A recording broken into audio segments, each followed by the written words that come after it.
అది ప్రేమ ప్రేమ వల్లనే జరుగుతుంది, ఇంకే దేని వల్ల కూడా జరగదు. అది ప్రేమ.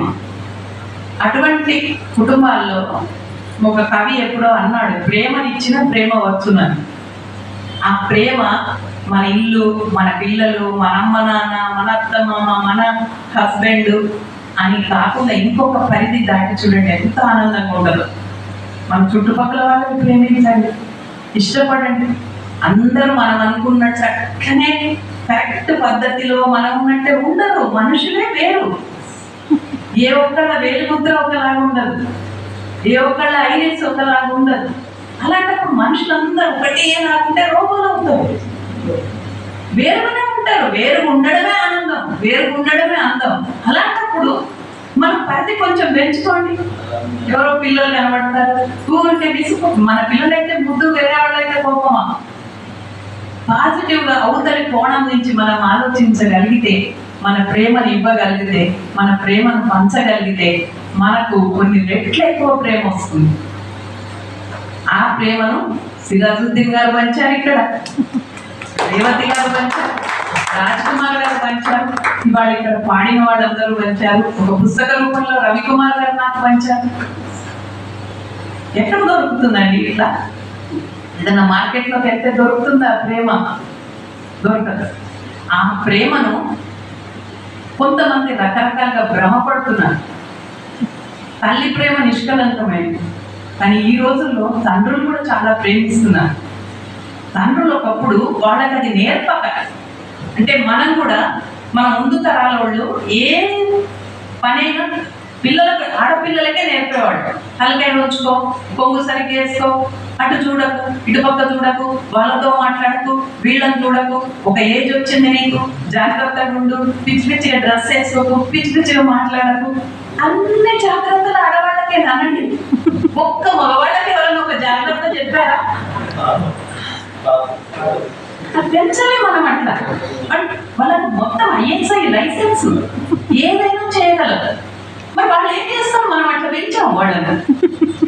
వాళ్ళకు కూడా జాగ్రత్తలు చెప్పి, జాగ్రత్తగా ఉండు, కేర్ఫుల్గా ఉండు, బయటికి పోయావు, ఒక ఏజ్ వచ్చింది, వేరే అమ్మాయిని పిచ్చి పిచ్చిగా చూడకు, పిచ్చి పిచ్చి ఆలోచనలు రానియకు, నీ చెల్లెళ్ళలాగా చూడు, నీ అక్కలాగా చూడు, చాలా దూరం పోతుంది. ప్రేమ వేరు, కామం వేరు, ఇష్టం వేరు, ఆసక్తి వేరు, ఆకర్షణ వేరు, వయస్సు వేరు, నీ జీవితం వేరు, గమ్యం వేరు.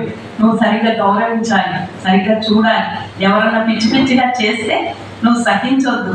ఇవన్నీ మనం ఎప్పుడైనా చెప్పామంటే మగవాళ్ళే చెప్పలేదు. కాబట్టి ఇప్పుడు వాళ్ళు తెలుసుకుంటున్నారు. అందుకని మగవాళ్ళ స్టేటస్ ఏం మారలేదండి. వాళ్ళు అప్పుడు ఎట్లున్నారో ఇప్పుడు అట్లే ఉన్నారు. వాళ్ళ డ్రెస్సింగ్ కానీ అది కానీ. మరి ఎందుకు క్లాషెస్ వస్తున్నాయి అంటే, ఒక పక్కన చదువు చాలా పెరిగి, చదువుకోవడం పెరిగి, చదువు వల్ల ఉద్యోగాలు ఎక్కువ పెరిగి, ఆడవాళ్ళకేమో ఎక్కువ స్వేచ్ఛ వచ్చేసింది ఇటు పక్కన. బట్ మగవాళ్ళు ఎట్ ద సేమ్ టైం వాళ్ళు అదే స్థాయిలో ఉన్నారు. స్త్రీలు కూడా మనతో సమానం, వాళ్ళకి సమంగా ప్రేమ ఇవ్వాలి, గౌరవం ఇవ్వాలి. వాళ్ళు కూడా ఈ జనాభాలో సగం. పురుషుడిగా కానీ స్త్రీగా కానీ పుట్టడం మన చేతిలో లేదు. అందరూ సమానమే, మనం ఈక్వల్గా షేర్ చేసుకోవాలి. ఒకప్పుడు భర్త సంపాదించి తెస్తే భార్య ఇల్లుని చూసింది, కానీ ఇప్పుడు మనతో సమంగా వాళ్ళు సంపాదిస్తున్నారు. అంటే మన పని సగం వాళ్ళు షేర్ చేసుకుంటున్నారు, వాళ్ళ పని మనం సగం షేర్ చేసుకోవాలి అనేది కొద్ది మందికి వచ్చింది. ఇంకా చాలా మందికి రావాలి.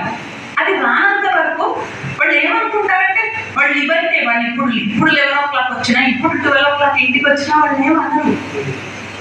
ఆఫీస్లో పనిచేసి లేట్గా వచ్చాను అనుకుంటారు. మా వాడు ఎంత కష్టపడ్డాడు, ఎంతనో అనుకుంటారు.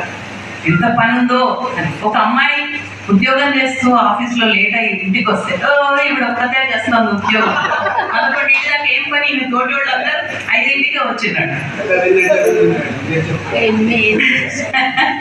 అట్లనే భర్తకు ఇంటికి వచ్చే వరకు తలనొప్పి లేచింది అనుకోండి, నాకు తల బయలుపోతుంది, తలనొప్పి లేస్తుంది. అయ్యో తలనొప్పి లేస్తుంది అండి, కొంచెం టీ తెచ్చివ్వరా, ట్యాబ్లెట్ వేసుకున్నారా, ఏంటి, అయ్యో ఎక్కడ పోయింది, ఎండలో పోయింది అంటారు.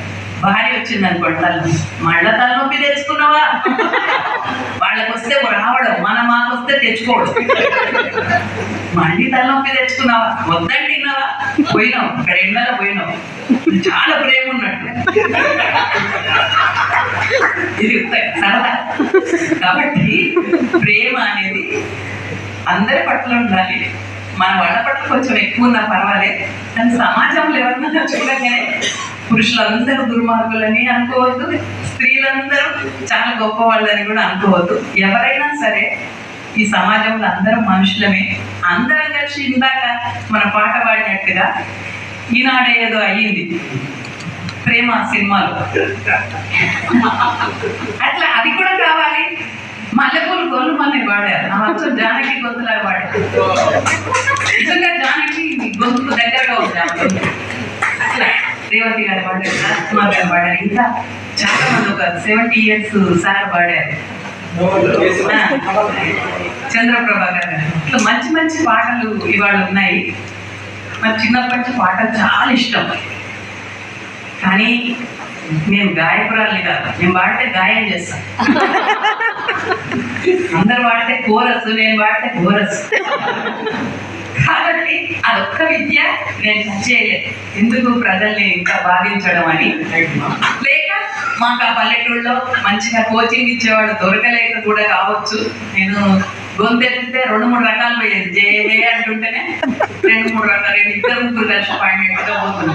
వద్దులే, ఇది మనకు సరిపడని పని, అన్ని చేయొద్దు అనుకొని నేను ఊరుకున్నా. కానీ నాకు పాటలు చాలా ఇష్టం. మీరు ఇప్పుడు పాడిన చాలా పాటలు నేను లిరిక్స్తో సహా చెప్తాను.